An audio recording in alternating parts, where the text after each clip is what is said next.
পশ্চিমা শক্তি বিএনপি ক্ষমতায় দেখতে চায়, মনে আছে না? আবারও শোনেন। বিএনপিকে দেখতে চায় এখন আন্তর্জাতিক বিশ্ব এবং বাংলাদেশের মানুষ। আচ্ছা, আপনাদের মনে ইচ্ছা আছে না ভারত কাকে বাংলাদেশে ক্ষমতায় দেখতে চায়? আমি আজ দেখামো ভারত কাক ক্ষমতার দেখতে চায়। কোন ষড়যন্ত্র তত্ত্ব না, একেবারে ফ্যাক্ট দিয়ে দেখামো ইন্ডিয়া কাক ক্ষমতার দেখতে চায়। তাহলে আমগারে কোনটি দেখা লাগবি? যে দেখা লাগবি ইন্ডিয়া মিডিয়ায়, ইন্ডিয়ান বুদ্ধিজীবীদের কথায়, ইন্ডিয়ান পলিটিশিয়ানদের কথায়, তাদের ডিপ্লোম্যাটিক ভাষায়, আর দেখা লাগবি আন্তর্জাতিক থিঙ্ক ট্যাঙ্কের নিরপেক্ষ বক্তব্যে। আসেন দেখি ইন্ডিয়ান মিডিয়া থিঙ্ক ট্যাঙ্ক কি করছে। থিঙ্ক ট্যাঙ্কি শুনলে আমার আবার গুয়ের ট্যাঙ্কের কথা মনে হয়ে যায়। যাই হোক, আসেন দেখি। প্রথমে দেখি টিভিএস এর একটা স্টোরি। মোটামুটি সবকিছু একসাথে করার চেষ্টা করেছে তারেক রহমানের দেশে আসা নিয়ে ইন্ডিয়ান মিডিয়ান নিউজ গুলো। টাইটেল দিছে Tarique Rahman homecoming, a view from India. Tarique রহমানের দেশে ফেরা ভারতের দৃষ্টিতে। তারা বলতেছে এটা potentially game changing political moment, মানে রাজনীতির গতিপথ বদলাই দিতে পারে এমন মুহূর্ত। এখানে ওরা করছে, এটা পত্রিকা লিখেছে, ইংরেজিতে লিখেছে, ইংরেজি যেহেতু লিখেছে ঠিকই লিখেছে, তাই না? এটা বাংলা করলে বোঝা যায় সাম্প্রতিক কিছু ইঙ্গিত থেকে বোঝা যাচ্ছে যে বিএনপি এবং ভারতের মধ্যে সতর্কভাবে সম্পর্ক পুনর্গঠনের একটা সম্ভাবনা তৈরি হয়েছে, যা দুইটা সাম্প্রতিক ঘটনার উপরে ভিত্তি করিয়া। প্রথমত উল্লেখ করা হয়েছে যে ডিসেম্বরের শুরুতে ভারতের প্রধানমন্ত্রী নরেন্দ্র মোদী খালেদা জিয়ার অবনতিশীল স্বাস্থ্যের বিষয়ে উদ্বেগ প্রকাশ করেন এবং সব ধরনের সহায়তা দেওয়ার প্রস্তাব দেন। এর জবাবে বিএনপি দ্রুতই প্রকাশ্যে এই উদ্যোগকে স্বাগত জানায় এবং মোদীর প্রতি তাদের আন্তরিক কৃতজ্ঞতা প্রকাশ করে। পর্যবেক্ষকদের মতে এই বিনিময়কে দুই পক্ষের সম্পর্ক উষ্ণ হওয়ার একটা ছোট হইলেও তাৎপর্যপূর্ণ সংকেত হিসাবে দেখা হচ্ছে। ভারতীয় কর্মকর্তারা হয়তো রহমানের, মানে তারেক রহমানের নেতৃত্বাধীন বিএনপিকে বাংলাদেশের জন্য আরো প্রেডিক্টেবল, উদারপন্থী এবং গণতান্ত্রিক বিকল্প হিসাবে দেখতে পারেন। এইবার আমরা সুবীর ভৌমিকের বক্তব্যটা দেখে আসি। হ্যাঁ, ভারত বাংলাদেশে কোন সরকার চাইবে? খুব সোজা উত্তর আমি তোমায় দিয়ে দিচ্ছি। Awami League is not in election, next best option is BNP, obviously not Jamaat. তারা অলরেডি 50 লাখ লোক নিয়ে জেহার টেয়াদের হুমকি দিচ্ছে। ফলে জামাত অবভিয়াসলি ইন্ডিয়া চাইবে না। অত অনেক কথা, ডিপ্লোম্যাটিক কথা বলে তো লাভ। কানেকশনটা হচ্ছে 71। আমরা একসাথে, আমার সৈন্য এবং মুক্তিযোদ্ধারা রক্ত ঝরিয়েছে, সেই সুবাদে Awami League. This is the historical fact. এই জায়গাতে হঠাৎ করে আজকে অন্য কিছু ডাইনামিক্স চলে আসবে, এটা তো আশা করাটাও ভুল। কিন্তু যে গভর্নমেন্ট আসবে তার সাথে ইন্ডিয়াকে তো ডিল করতে হবে। দেখেছেন? এবার আরেকটা স্টোরি দেখি। ঢাকার রাজনীতি শেখ হাসিনার বাইরে সরে যাওয়ায় ভারত হাত বাড়াচ্ছে বাংলাদেশ জাতীয়তাবাদী দলের দিকে। এখানে বলা হয়েছে মোদী যে খালেদা জিয়ার স্বাস্থ্যের খোঁজ নিচ্ছে, সেটা হইতেছে সিগন্যাল যে বিএনপির সাথে এনগেজ হইতেছে ইন্ডিয়া হাই লেভেলে। বুঝে চাও? ডেকান হেরাল্ডে কওয়া হইতেছে বাংলাদেশে শেখ হাসিনার বিকল্প হিসেবে তারেক রহমানের বিএনপির দিকে ঝোঁকের ইঙ্গিত দিচ্ছে ভারত। তো এই যে সম্পর্ক, এটা অনেক আগে থেকে শুরু হয়েছিল। এইটা ইন্ডিয়ান ফরেন মিনিস্ট্রির ব্রিফিং এ একটা প্রশ্ন ওঠে, একজন জার্নালিস্ট এটা প্রশ্ন করে।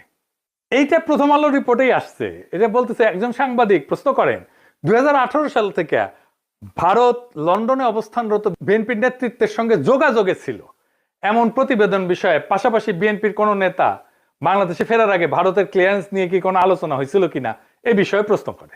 বিএনপির প্রিয় প্রথম আলোতেই এটা আছে। এটা এমনকি ইন্ডিয়ার ফরেন মিনিস্ট্রির ওয়েবসাইটও আছে এই আলাপটা। আর এটা রিপোর্ট করেছে ইকোনমিক টাইমস। এটি করছে নতুন সমীকরণের প্রেক্ষাপটে খালেদা জিয়ার ভারতের প্রতি রাজনৈতিক উত্তরাধিকার নরম হয়েছে। এটা ইংরেজিটা খটোমটো হয়েছে, মানে খালেদা জিয়ার উত্তরাধিকারী ভারতের প্রতি নরম হয়েছে। ডিপ্লোম্যাট একটা রিপোর্ট করেছে, জিয়ার জন্য মোদী আন্তরিক প্রার্থনা জানাইছেন এবং বলছেন যে ভারত বিএনপি চেয়ারপারসনকে, যিনি সংকটজনক অবস্থায় আছেন, সম্ভব সব ধরনের সহায়তা দিতে প্রস্তুত। জিয়াকে পাঠানো তার বার্তাটি শুধু সৌজন্যতার সীমায় আটকে নাই বলেই মনে হয় এবং অঞ্চল জুড়ে বিশ্লেষকরা দ্রুতই এর রাজনৈতিক গুরুত্ব অনুধাবন করেছেন। এটি ব্যাপকভাবে প্রতীকী হইলেও সচেতনভাবে কূটনৈতিক উদ্যোগ হিসেবে ব্যাখ্যা করা হয়েছে। একটি সংকেত যে ভারত বাংলাদেশের পরবর্তী সরকারের সঙ্গে উষ্ণ সম্পর্ক গড়ে তুলতে প্রস্তুত, যা এই মুহূর্তে জিয়ার বিএনপি গঠন করতে পারে বলে মনে হইতেছে। দা উইক বলছে, কেন তারেক রহমানের ফেরা ইন্ডিয়ার জন্য খুশির খবর। তারাই লিখেছে, খুব ইন্টারেস্টিং রিপোর্ট করছে ইন্ডিয়ান এক্সপ্রেস। এটা প্রিমিয়াম কন্টেন্ট, মানে আপনাকে টাকা দিয়ে পড়া লাগবে। শিরোনাম হইতেছে, দশকের পর দশক প্রতিক্রিয়াশীল নীতির পর ভারতের প্রতি নিজেদের অবস্থান পুনর্নির্ধারণের সুযোগ পেয়েছে বিএনপি। বাবা, মেলা সুযোগ দিছে, তারা কি এই মুহূর্তটি কাজে লাগাতে পারবে? একদম শেষে বলছে ভবিষ্যতে যদি ফেব্রুয়ারি নির্বাচনে বিএনপি জয় হয় তাহলে ভারতের যে বিএনপির সঙ্গে তখন কাজ করতে হইতে পারে সেই বিএনপি নিঃসন্দেহে আগের চেয়ে ভিন্ন হবে, নিঃসন্দেহে আগের চেয়ে ভিন্ন হবে এবং সম্ভবত সহযোগিতার ক্ষেত্রেও আরো বেশি অনুকূল এবং গ্রহণযোগ্য হবে। আবার একটা জিনিস কথা বলছে, খুব ইন্টারেস্টিং কথা, বিএনপি স্ট্র্যাটেজি ঠিক করে দিচ্ছে। বিএনপি এই পথে কতটা অগ্রসর হবে তা অনেকটাই নির্ভর করবে দলটির পপুলিস্ট আবেগকে তুষ্ট করার প্রয়োজন এবং একই সঙ্গে রাজনৈতিক পরিসরটা জামাতের হাতে ছেড়ে না দেওয়ার কৌশলগত হিসাবের উপরে। বিশেষত গত এক দশকের বেশি সময় ধরে রাজপথের শক্তির উপরে নির্ভর করার অভিজ্ঞতার পর একই সঙ্গে বিএনপিকে সবসময় সচেতন থাকতে হবে আওয়ামী লীগের ক্ষমতায় ফেরার পথ তৈরির প্রচেষ্টা সম্পর্কে। শেষ পর্যন্ত ইতিহাস বলে দেয় যদি বিএনপি 15 বছর ধরে প্রায় গোপন অবস্থায় থেকে নেতৃত্বের একটা বড় অংশ নির্বাসনে বা গৃহবন্দী থাকা সত্ত্বেও আবার জাতীয় রাজনীতির কেন্দ্র মঞ্চে ফিরে আসতে পারে, তবে আওয়ামী লীগও ঠিক তেমনটাই করতে সক্ষম। মানে বলে দিতেছে মনে রেখো আওয়ামী লীগ আবার ফিরে আসতে পারে। বাংলাদেশের রাজনীতিতে আওয়ামী লীগকে সমঝে ছিল। এইবার দেখি ইন্ডিয়ানদের বিদেশি পোর্টালে কি বলছে বিএনপি নিয়ে। ইউরেশিয়া বলতেছে, ইংরেজি যেতে কইছে ঠিকই কইছে তাই না, ভারত এবং বিএনপি উভয় উগ্র ইসলামপন্থী জামাত ইসলামীকে দূরে রাখার বিষয়ে আগ্রহী। এর লক্ষ্য হইল ভারত বাংলাদেশের সাথে ক্ষতিগ্রস্ত সম্পর্ক পুনর্গঠন করা এবং নিষিদ্ধ আওয়ামী লীগের রাজনৈতিক বৈধতা পুনঃপ্রতিষ্ঠার জন্য একটা সুযোগ সৃষ্টি করা। বুঝতে চাও? মানে আওয়ামী লীগকে আবার ফিরে আনার সুযোগ সৃষ্টি করার জন্য বিএনপির সাথে কাজ করবে ইন্ডিয়া। এবার দেখে আন্তর্জাতিক সংস্থার রিপোর্ট, ইন্টারন্যাশনাল ক্রাইসিস গ্রুপ, এটা একটা স্বাধীন অলাভজনক প্রতিষ্ঠান, আন্তর্জাতিক সংস্থা বলে বলা হয় আর কি। এটা নিরাপত্তা বিশ্লেষণ করে, রাজনৈতিক অস্থিতিশীলতা নিয়ে রিপোর্ট ছাপে, বিশ্বজুড়ে সংঘাত এটা নিয়ে রিপোর্ট ছাপে। তারা গবেষণাও করে, মাঠ পর্যায়ের তথ্য, কূটনৈতিক নেটওয়ার্ক এবং বিভিন্ন দেশের রাজনৈতিক পরিস্থিতি নিয়ে রিপোর্ট প্রকাশ করে।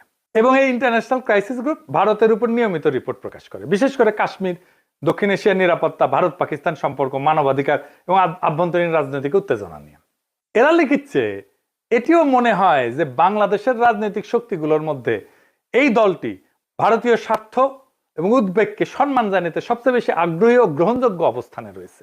অতীতে দলটিকে প্রায় ভারত বিরোধী হিসেবে দেখা হইলেও সাম্প্রতিক সময় তারা নিজেদের অবস্থান সংযত করার উদ্যোগ নিছে, জামাতে ইসলামের সঙ্গে দূরত্ব সৃষ্টি করছে এবং আওয়ামী লীগ যে ধর্মনিরপেক্ষ রাজনৈতিক পরিসরটি আগে দখলে রেখেছিল তার একটি অংশ দখলের দিকে অগ্রসর হয়েছে। বুঝছাও? আচ্ছা এইবার আসেন বাংলাদেশের ভিতরে ইন্ডিয়ান ইন্টারেস্ট কি বলে সেটা দেখি। বাংলাদেশে কারা ভারতের স্বার্থ রক্ষাকারী? বাংলাদেশের দুইটা পত্রিকা মূলত ভারতের স্বার্থ রক্ষাকারী, বন্দের আলো আর দিল্লি স্টার। এরা এখন তো বিএনপির ক্ষমতা আসার কথা বলতেছে, বিএনপির গুণগান এমন ভাবে গাইতেছে যে মনে হইতেছে এটার মালিক এখন বিএনপি। এরা যাকে ক্ষমতায় দেখতে চাইবে মনে রাখবেন ইন্ডিয়া তাদের ক্ষমতায় দেখতে চাইতেছে। আপনারা দেখবেন প্রথম আলো, দিল্লি স্টার ক্রমাগত বিএনপির নেতাদের, বুদ্ধিজীবীদের লেখা ছাপতেছে। আপনি দেখতে থাকবেন এরপরে শুরু হবে যারা এতদিন আওয়ামী লীগের পক্ষে লিখতো, সোহরাব হোসেন, টোহরাব হোসেন ইত্যাদি। মিজানুর রহমান তো মারা গেছে, সে থাকলে আর সেও লেখা শুরু করতো। তারা প্রথম আলোতে বিএনপির পক্ষে লিখতো। তাই প্রথম আলো, ডেইলি স্টার ভারতের রাজনৈতিক অবস্থানের এটা লিটমাস টেস্ট। জানো তো লিটমাস টেস্ট এটা কেমিস্ট্রির কথা।